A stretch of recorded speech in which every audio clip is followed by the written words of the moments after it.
Mr. President, great news today on vaccines again. Yes. Pfizer-BioNTech vaccine, 100 million doses being purchased by the federal government for $2 billion. It seems like therapeutics and vaccines are really proceeding at a major speed. They are, Mark. They're going very well. I watch you all the time, and I watch you're almost like my guide to this because, frankly, you really have a good take on it. You know how important it is. The vaccines are doing well, and therapeutics. I mean, you tell me, but I almost would prefer the therapeutics even first. You go into the hospital, you make people better. But we're doing very well with remdesivir and other things. The steroids are turning out to be great. Plasma is turning out to be really good. We've made tremendous progress, and I think that's why you see the death numbers. Is a horrible thing to say, but that's why you see the death numbers really looking much better. More on vaccines. I'm concerned about vaccine compliance in this country. 30% of people have said they wouldn't even take this vaccine. Okay.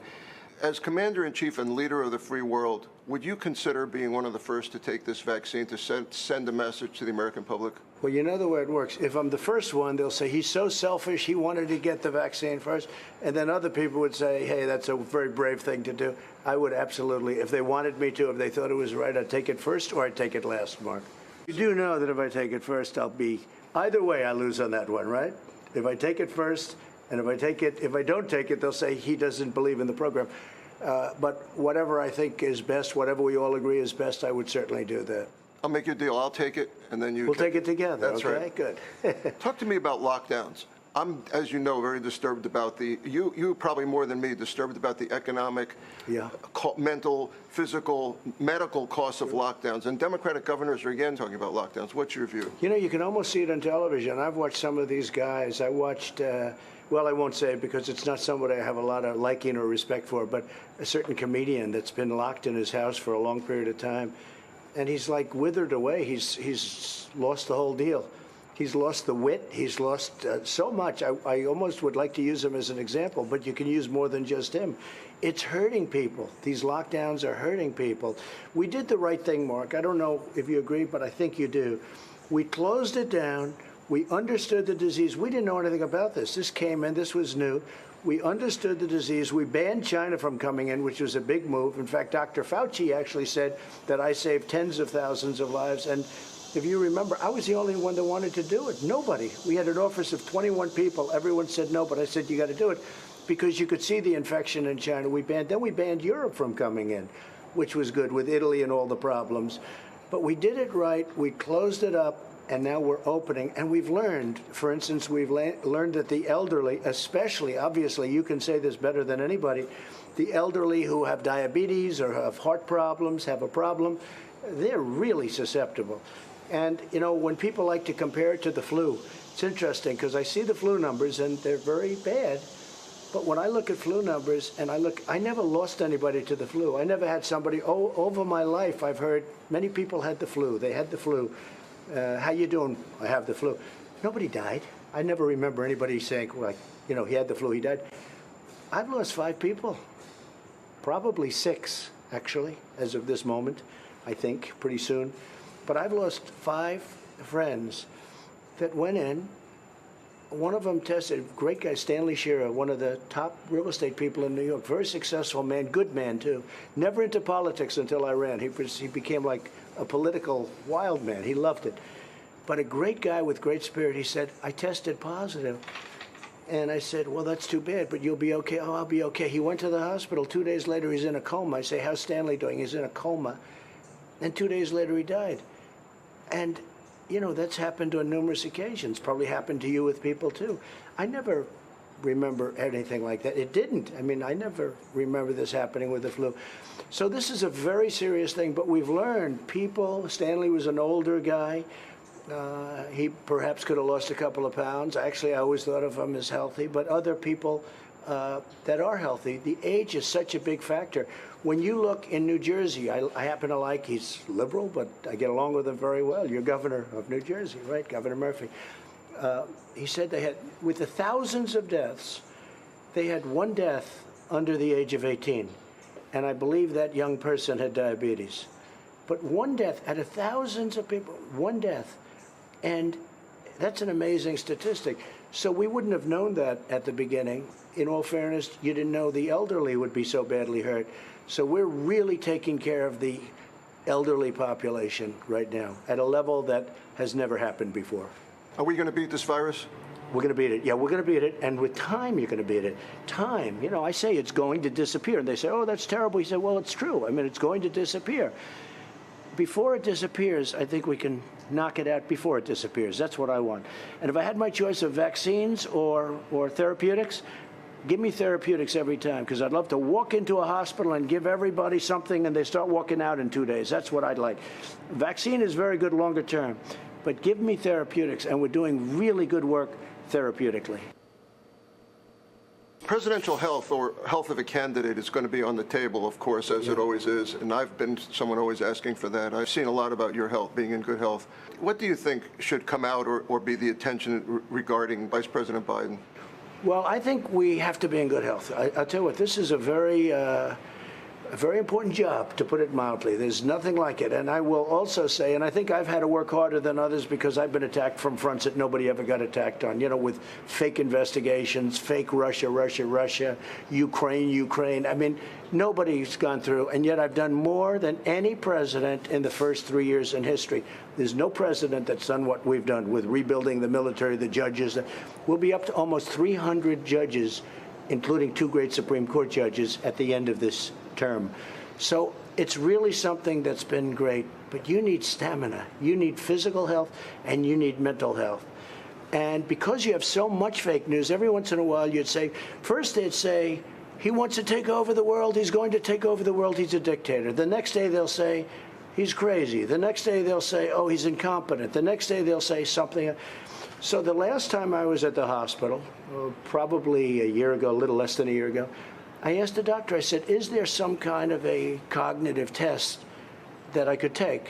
Because I've been hearing about it, because I want to shut these people up. They're fake news, they make up stories. I mean, like, I'll do an interview with you. I didn't say you can't ask me about this. I say, ask me anything. I did one with Chris Wallace. He was nice enough to say, he said, I just want to tell the audience there was no question that's off bounds. Okay, and he's a tough cookie, and it was a good interview. I liked it. I enjoyed it. And it was good. But I didn't say, you can only ask this, you can only... We have to be sharp. If you're in the office of the presidency, we have to be sharp. So they were saying all these different things. It was going all over. Whichever stuck. None of it stuck, fortunately. But one of the reasons it didn't is that I took a test. I said to the doctor, it was Dr. Ronnie Jackson, I said, is there some kind of a test? An acuity test. And he said, there actually is, and he named it, whatever it might be. And it was 30 or 35 questions. The first questions are very easy. The last questions are much more difficult. Like a memory question, it's like you'll go person, woman, man, camera, TV. So they say, could you repeat that? So I said, yeah. So it's person, woman, man, camera, TV. Okay, that's very good. If you get it in order, you get extra points. Okay, now he's asking you other questions, and then 10 minutes, 15, 20 minutes later, they say, remember the first question? Not the first, but the 10th question? Give us that again. Can you do that again? And you go person, woman, man, camera, TV. If you get it in order, you get extra points. They said nobody gets it in order. It's actually not that easy, but for me it was easy. And that's not an easy question. In other words, they ask it to you, they give you 5 names and you have to repeat them, and that's okay. If you repeat them out of order, it's okay, but you know, it's not as good. But then when you go back about 20, 25 minutes later and they say, go back to that question, they don't tell you this, go back to that question and repeat them. Can you do it? And you go, person, woman, man, camera, TV. They say, that's amazing. How did you do that? I do it because I have like a good memory, because I'm cognitively there. Now, Joe should take that test because something's going on, and I say this with respect. I mean, it's going to probably happen to all of us, right? You know, it's going to happen. But we can't take a chance of it happening. When you're dealing with Russia, and there's nobody been tougher to Russia than me, nobody been tougher to China than me, I can tell you right now, they would love to see Joe Biden instead of Trump. We've taken in billions and billions, tens of billions of dollars from China, which they never gave us anything. They had the worst year before the plague came in. They had the worst year in their, just about in their history, 67 years. It was the worst year they had in 67 years before the plague. And we were doing great. We had the best economy. But we have to have somebody that's sharp. If this person isn't sharp, because I can tell you, President Xi is sharp. President Putin is sharp. Erdogan is sharp. You don't have any non-sharp people that you're dealing with, and we can't have somebody that's not 100%. So what I did is when it's a public test, and he said, if you take this test, we may have to reveal it. I said, it's all right. I mean, is it tough? Tell me about it. I'd never heard of it. And I got a perfect mark. And the doctors they said very few people can do that. Very few people get that. You understand? It's not that easy. There were other questions tougher than what I just did. But it's not that easy. But as soon as they announced my score and that test, all the stuff went away about me. Is he competent? Remember, they're talking about 25th Amendment and nonsense. And they said, wow. And even the enemies, they don't say that anymore. But they do say it about Joe Biden. And honestly, he should take the test. In a way, he has an obligation to, because you have to be able to show this country that the person that we're picking as leader is sharp, because we're dealing with people that want to do very bad things to us if they had the chance. And you have to be sharper than them. So in a certain way, Joe Biden has an obligation to take a test like that one or something else. What's your plans going forward with testing, pool testing, or how are you going to approach it? Well, I'm going with the experts. I happen to think, we're doing more testing than anybody in the world by far. I think second is India with 12 million. We're going to be at over 50 million tests this weekend. And to me, every time you test, you find a case, and it gets reported in the news. We found more cases. If instead of 50 we did 25, we'd have half the number of cases. So I personally think it's overrated, but I am totally willing to keep doing it. We have so many more tests than any other country by far. And the president of Mexico came to see me. I said, what do you do? And Mexico's got some very big problems. I mean, they test when somebody goes into a hospital. They might test a little area, but it's very limited testing. And this is true with most countries. We're spending a lot of money on massive testing, and I'm okay with it. The experts are saying it's a good thing to do, but we've done 50 million tests, and India, pretty big country, 1.4 billion people, they've done 1/3 of the number of tests that we've done, 1/4 of the number of tests that we've done. So I'm okay with it if they want to do it, but it makes us look bad. But they say it's good. I don't mind looking bad if it's a good thing. But think of it. If instead of 50 million, we did 25 million, we'd have half the number of cases. The cases would be down. Here would be the normally headline. Not for me, it wouldn't be. But for anybody else, they'd say, cases cut in half, okay? But they wouldn't report it that way. As a father and a grandfather, what do you want to see happen with schools? What will you do? I'd like to see them open. And again, the children, whether it's immune system, I guess it's, I was watching you one night, you said immune system. Whatever it is, they're a lot stronger than we are, because it just doesn't have an impact, doesn't have almost any impact. It's a tiny percentage of 1%. It's like meaning much, much less than 1%. I'd like to see the schools open. The country has to open. We did the right thing. We closed it down. We saved millions of lives. Now we're opening it up. And I think the Democrats are actually doing it largely for political reasons. They think the economy won't be as strong because we're doing very well with jobs. You saw we broke the record 2 months in a row with job numbers. I really believe the Democrats are doing this for a political reason. If you close down California, it's a big state, you close down some of these places, it's not going to show. Watch, on November 4th, everything will open up. Masks. There's a difference of opinion between two great governors that both support you. Governor Abbott in Texas, universal mask policy. In Florida, Governor DeSantis, who I have a great deal of respect for, is not putting in that mask policy. Certain counties have it.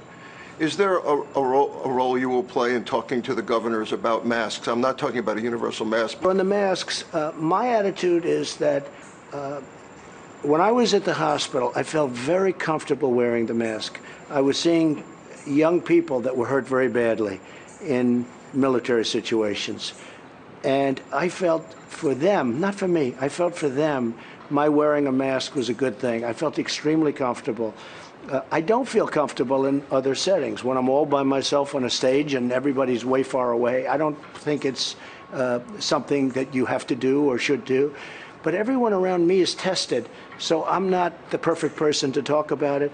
But I believe that you should wear it, even if there's a 1% chance it helps. You know, when you look at Dr. Fauci and others, and this isn't a knock because this is just the way it is. If you look early on, they were all saying, don't wear a mask. Don't wear a mask. That didn't make total sense to me, but don't wear a mask. Now they're all saying, wear a mask. My attitude is, it probably helps. Give it a shot, because we have to win this thing. So it's not a question of pride. It's not a question of anything. We have to win this. So when you're in a certain situation, I think you should wear a mask. Nursing homes, big fiasco. 40% of the deaths in this country in nursing homes. The governor of New York, who, as you know, was involved in this whole issue of great number of nursing home deaths in New York, is now going around the country advising people on how to get out of a hotspot situation where of New York did really well. What do you think about him blaming the federal government for what happened in the New York nursing homes? Well, he did, and he was hit so hard that he stopped doing that. He was trying to say that he listened to a guideline, because really it was common sense. We gave them a tremendous facility that they really didn't use. We built a hospital with 2,800 beds. They could have used that. That was clean, 100% clean. And unfortunately, they made it. It was a mistake, and it was a sad mistake. But he's worked very hard. I mean, in all fairness to Governor Cuomo, he's worked very hard. We've gotten along very well. I think overall, he's actually said we've done an outstanding job. He actually said he's done a phenomenal job from the federal government standpoint. So we moved the ship in. We had a lot of room there. It wasn't utilized like it could have been. And we had the Javits Convention Center where we had 2,800 beds built, and that wasn't used, or certainly not very much. It would have been great, in retrospect, if they would have used that for some of these patients. Moving infected people back in certainly was not the answer. We're very, very careful all over the country. I mean, you wouldn't even have to be. Every governor watched that, and they're all, I think nursing homes right now are very heavily protected. They have to be, but they're very heavily protected. Dr. Birx is a big advisor of yours that isn't getting enough attention. Of course, everyone gets slammed, but I'm disturbed about that because she's a woman. Can you talk to me about her role? So I think she's one of the finest people I've ever met in the world of medicine, medical. You know, she is responsible for all of the incredible work that's taken place on AIDS in Africa. Millions of people are alive right now because of her. She's an unbelievable woman, a woman of tremendous substance and style, frankly. She has an amazing style. She walks into the room and she can take a scarf and do 15 things with it. And she is really somebody that, and that's the least important thing. She is a brilliant woman. She's a great woman. She gets some very unfair treatment, in my opinion. I read one story in the New York Times, which is fake news largely. But they want to knock her. I think they knock her because she probably is on my side. But she is a fantastic woman who's done a fantastic job. Long before this came up, she was involved in things. You have to look at her background. Her background is incredible. She's a brilliant woman who's a fine, fine person. Final question. This has been very over-politicized, the virus, very disappointing to me as a physician. Can you talk to me about that and lessons you have learned that you would take into the second term in fighting COVID-19? It's highly political, and the Democrats are using it for political reasons and political purposes, and it shouldn't be. This should be a team effort. But regardless, to a certain extent, it is what it is. It's going to burn out, but we're going to have vaccines. We're going to have therapeutics. Some of the therapeutics that we already have are really working well. The remdesivir, the hard part is getting so much of it. The steroid work, and I mean, I must tell you, you know, some of the things that are happening are incredible. They're saving a lot of lives. But we're going to have, in a short period of time, we're going to have some really good therapeutics. We're also going to have some really good vaccines.